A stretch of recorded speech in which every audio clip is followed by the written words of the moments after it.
What's up, world? Thank you for tuning in for another episode of HipHopMunchies. I am your host, Hardworking, and we are here with a new guest, my boy HAAWWS. How you feeling today? Good. What's good, my boy? How we feeling? I'm swag. How are you? I'm feeling good, man. Listen, how was the route here, man? It was a smooth trip. It was a little bit of traffic, you know. That's Boston. Going up on any highway, honestly, any route, 95, whatever you're doing, north, south, east, west. But it was smooth nonetheless, you know. Yeah. And Lord, we do hate traffic in Boston, man. Traffic is a mofo. It's crazy. So let's just get to the beginning. For the people who might not know you on this platform, who is HAAWWS? HAAWWS, artist, rapper, entrepreneur. Just a kid from Roxbury, you know, who didn't give up on his dreams or fall into the pressures and kind of figured out how to turn his raps into a business, you know. A guy out here just trying to push, innovate the sonics, innovate the art, innovate the creativity, just push, enhance, help, contribute, build community. I think art is community is art. Everything is art and design, to be honest, I feel like. And there's just so much opportunity to have fun and do dope shit. Well said. Yeah. Well said. How'd you come up with the name HAAWWS, and what does it represent? It's interesting. So I know because that's probably like the more popular or I guess traditional cliche thing that happens for artists is they pick their name, but I didn't like, my name isn't a stage name. It's kind of like my nickname. So interestingly enough, used to hoop. So like back in high school, I went to Madison Park before transferring over to English high school. So at Madison, you know, the infamous Coach Wilson, you know, the infamous Coach Dennis Wilson. Yeah. He if he takes a liking to you like he does most students, most athletes that he works with, you'll pick up a nickname, especially if that is kind of what you're called around school. And I think it was kind of coined one day in practice, and from there it kind of just like became a thing, and that's kind of like what I was just became more popularly known as and be referred to. And I think that just kind of was just like something that would happen over time as I transfer high school. You know, the thing is just like when people are calling you by something, that's what you kind of go by. Right. And it's just like, it was very simple when, you know, deciding to rap. Like, Yeah. it's just like, it already exists. So it's like, I don't gotta think of like, I wasn't about to do that either too. Like, I would have either went by my name or like, you feel me? It would have been abbreviated for the most part. So I think it kind of just organically, it kind of worked out. So yeah.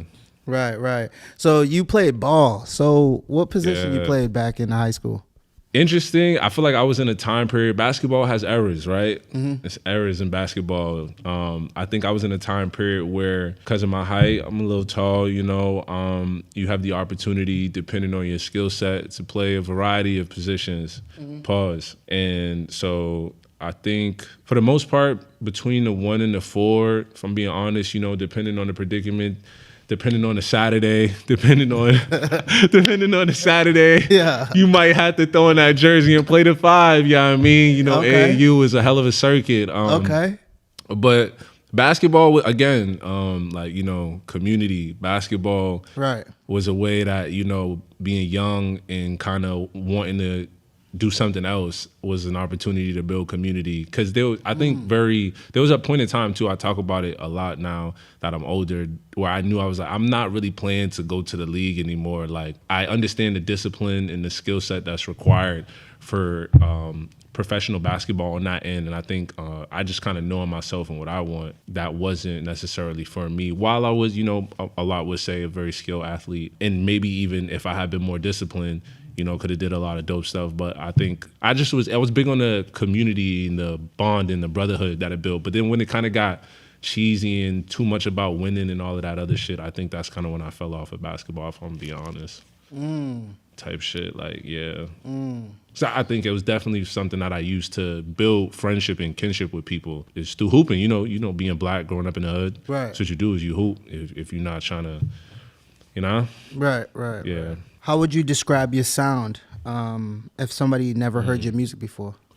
My sound, I'd say I make autobiographical hip hop. Like, okay, I feel like I'll coin that phrase over the last couple of months. It might have been out there. If you've said that before, okay, drop a comment. Like, but I feel like, yeah, that's the swag I'm on. I rap about my life. The other day I was about to tweet actually fact-based hip hop. I make fact-based hip hop. Oh, you did? No, I didn't tweet it, but I thought about it. Yeah. So let's take it right to the beginning. Let's take it all the way back. Where'd you grow up and what part? Grew up in Roxbury, Boston, Boston, Massachusetts, but more specifically, Roxbury, Grove Hall area. Mm-hmm. Grove Hall, baby, for sure. But, that neighborhood, the Mecca, that Cheney, Maple, Elm Hill, Humboldt, Harrishoff, Geneva, Bowdoin, Intervale, Normandy, Columbia Road. I like the Grove Hall. Grove Hall is large, man. I feel like, and everybody from Grove Hall and that that has love for Grove Hall can attest to that. But yeah, Grove Hall, Massachusetts. Okay, talk that shit. We're gonna hit that money sign for you. Right. What was the household like coming up? Honestly, single parent household up into the I'd say maybe early adolescence, and then kind of that unit kind of in a sense being restored. But coming up, just me and my mom's against the world in a sense. Household was a lot of arts and culture when I really think about it. I remember not a couple of years ago seeing a painting that my mother had did, and myself thinking I'm just this artist or whatever the case may be, which I ain't really. I'm definitely not that type of guy, but I thought she may have purchased it. I didn't know that she was really into painting that way, or that it had been mine, because I do have a lot of artwork that I've either purchased or that I've done myself, and it could be at our offices and stuff like that. 'Cause it's more so just personal stuff, but it was actually hers, and I kind of just was a eureka moment to where I get this artistic inclination from, this creativity. I know it's not from nowhere, but there's just moments like that happen, and I think more later in my life than earlier, where I'm damn, the influence my mother had on me, or maybe it's even just genetic, for the arts in general, is kind of, sometimes it'd be bewildering, but it's dope though. It's dope to see, for sure. No, that's fire to hear. Also, you said that you do your own paintings, or you do your own art? Well, I feel just being an artist in general, you'll do, I'm not gonna go to a paint and sip and just you feel me? I'm a swag, I'm a definitely I'm very creative in that way as well. I don't think it's something that I do often, but I think especially as forms of therapy, it can be very therapeutic when you can kind of just add some color to a canvas. So I'm always down if I'm in that mood. But I'm definitely not a visual artist in that sense. I think I like more of the film and enjoy cinematography and kind of being behind the scenes on that stuff more. But I'll paint every now and then, for sure. And not being from the area, Grove Hall area, could you tell me the environment of Grove Hall? It's kind of you seen They Clone Tyrone? They clone Tyrone? I think so, but I don't know. I'm not gonna. It's a Netflix film. For those who have not seen it, definitely go check that out. Yeah, I'm gonna check that out. Yeah. That boy's in there. Star Wars. He's great. He's an excellent, phenomenal actor. But yeah, it's kind of grocery store, liquor store, check cashing, chicken spot, barbershop, everything that would make up, the traditional urban, I don't even know how you would say, the traditional urban, just traditional urban subset community, however you want to call it, that area. I think while those are kind of a lot of what the storefronts look like, there's a lot of beauty in between all of that though. It's a very vibrant area. Rich with diverse cultures, perspectives, backgrounds, living situations, everything in Grove Hall. It just has so much to offer. There's there's just so much beauty in the Mecca. It's considered the Mecca for a reason, but it's just like interesting. The Mecca got a lot of interesting business. Right. For it to be the Mecca, but you know, another conversation for another day, for another year, for another time. Yeah. We swag. So who were some of the people in the neighborhood that impacted you early on, would you say? Early on, I'm definitely like a sponge. Like I grew up a sponge, so I'm like keen to like listen, and I definitely would, you know, very historically known for making my own decisions and continue to do whatever it is I want to do, regardless of the game I receive. But I feel like I've grown to understand, you know, a wise man learns from the mistake of others.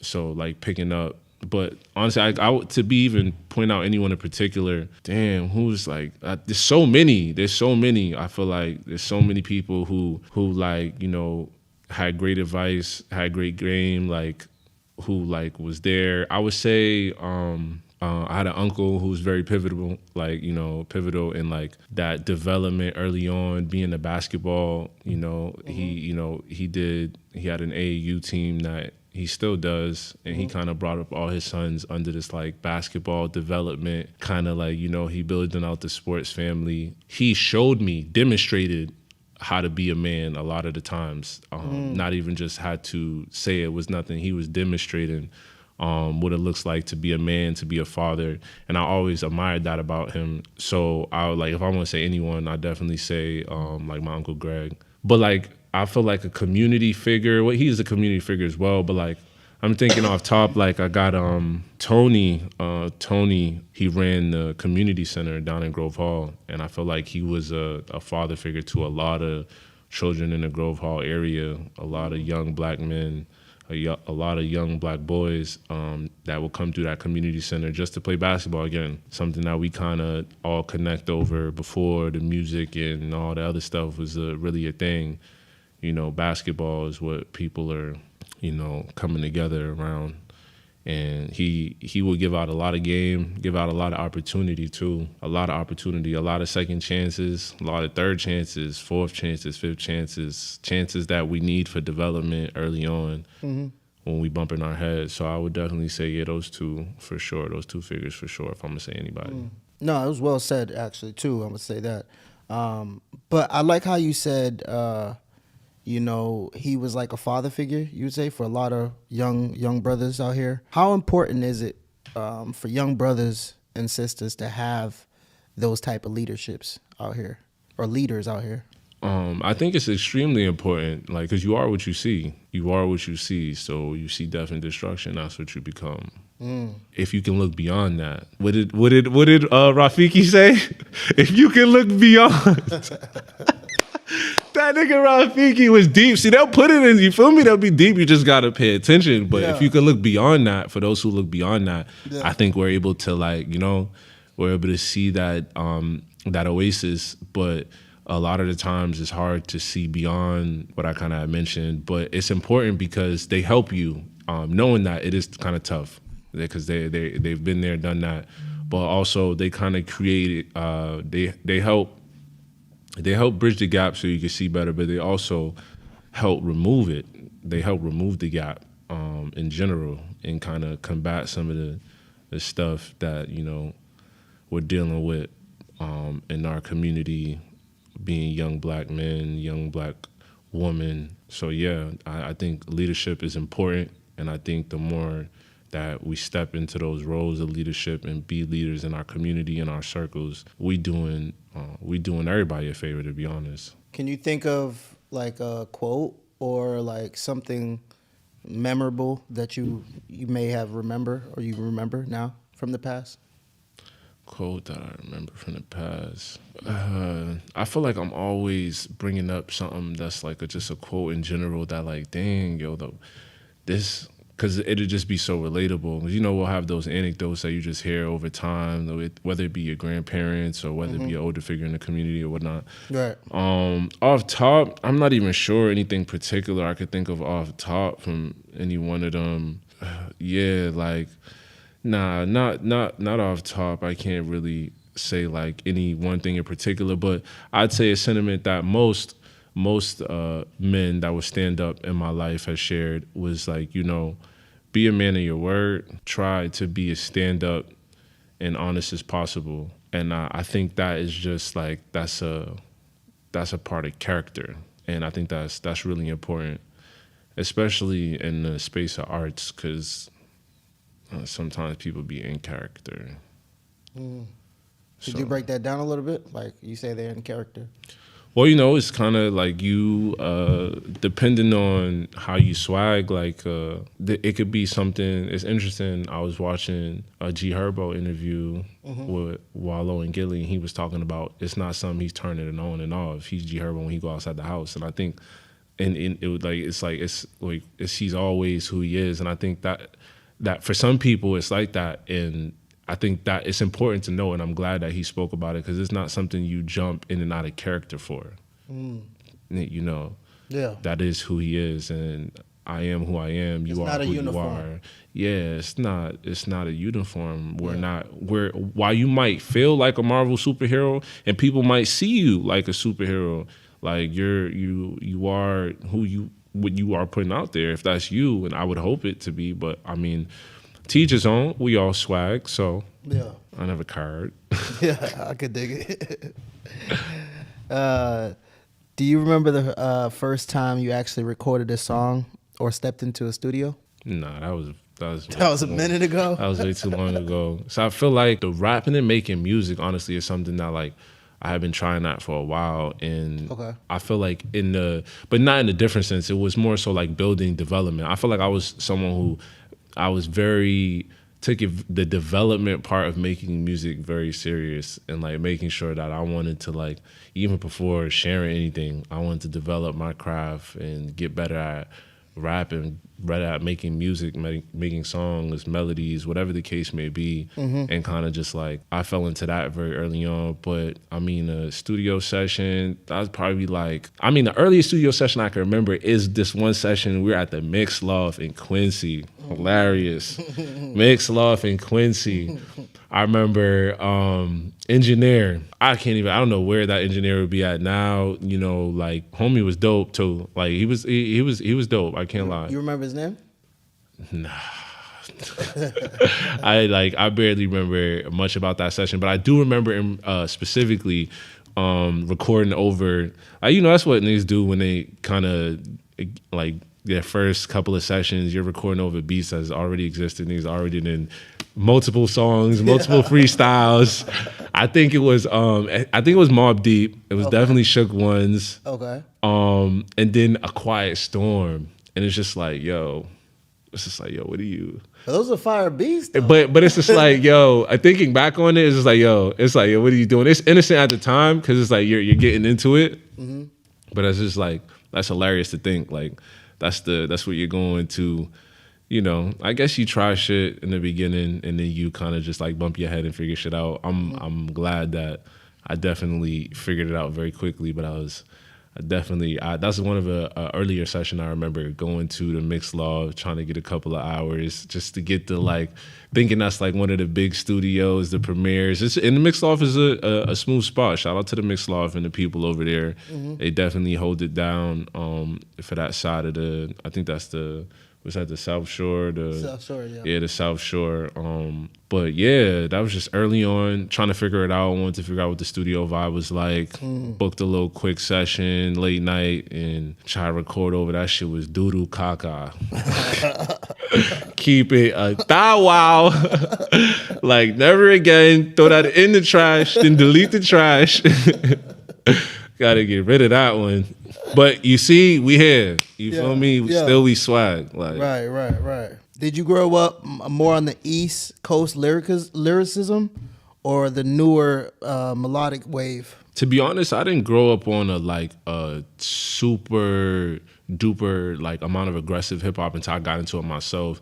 My mother was playing a lot of like soul, neo soul, blues, R&B, a lot of R&B. Like, I remember I was talking about the other day, like Keisha Cole in the house.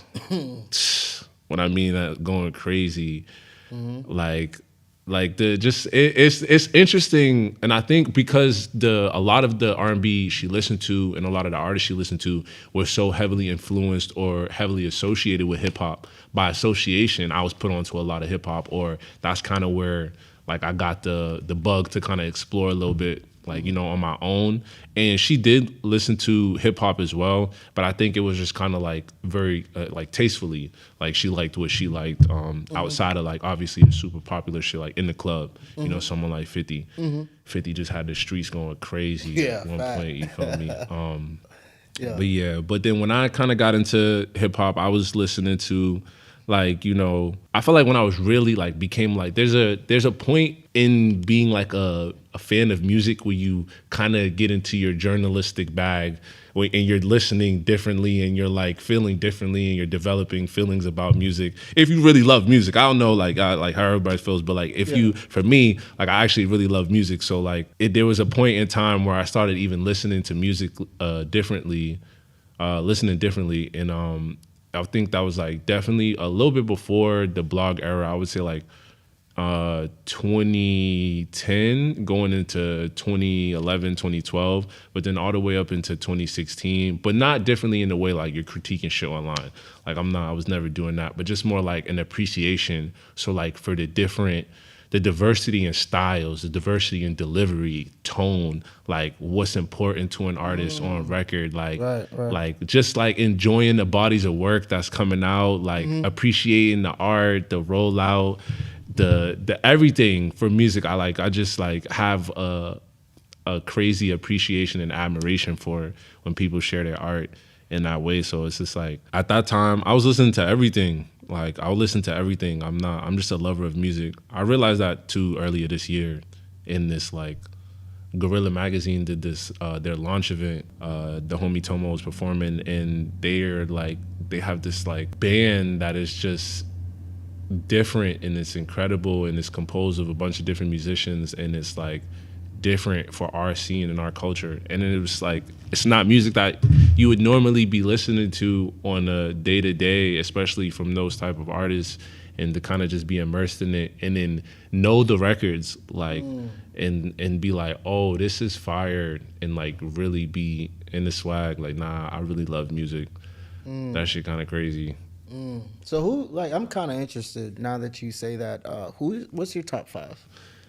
People always, you feel me, be like, damn, when they hear this, but all like artists wise, I'm going artists, like number 1, music wise, I mean, music, again, music, the way that music sounds, how it sounds when it hits your ears, music. Again, keep in mind, I grew up a lot of R&B in the crib.